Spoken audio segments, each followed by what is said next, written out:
నాకు కూడా ఈ 10 ఏళ్ల కాలంలో నాకు పెద్ద కొంచెం ఏదన్నా ల్యాబ్స్ లోపం అనిపించింది ఇళ్ళ స్థలాలు. ఇక దానికి తోడు దీన్ని ఎట్లా పూజ చేసినా కూడా వాళ్ళు ఒప్పుకుంది బకాయిలు పోంది అయితే రాదు. అంటే బడ్జెటరీ కన్సిడరేషన్స్ ఎట్లుంటాయి అనేది బాగా అర్థమైంది ఈ 10 ఏళ్ల కాలంలో. నాకేమీ అంతకుముందు గవర్నమెంటల్ ఎక్స్పీరియన్స్ లేదు. చాలా తేడా ఉంటుంది, మీరు నమ్మరు. కానీ ఎట్లా ఉంటాయంటే 10 కోట్లు అంటారు, అసెంబ్లీలో ప్రకటిస్తారు. అది ఫైల్ వచ్చి మనకు వచ్చే వరకు నమ్మకం ఉండదు. అంతే.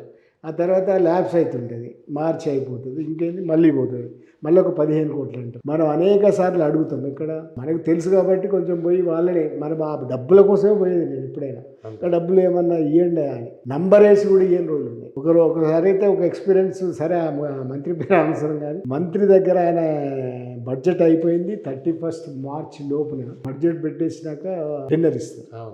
డిన్నర్ లో నాకు ఒక పెళ్లి ఉండే, పెళ్లికి పోయి అన్నా నేను దగ్గరకు వచ్చి కూర్చుంటే చేస్తావో చేయవా అని, మీకు కాకపోతే ఎవరికి చేస్తాను, నేను చేస్తా, ఇది మీకు ఫైనల్ అన్నాడు. 31 అయితే ఆయన చేయకపోతే లాస్ట్, అది ల్యాబ్స్ అవుతుంది, 15 కోట్లు. పోయి కూర్చున్నాను.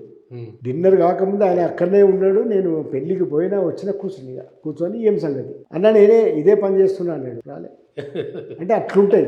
అదే.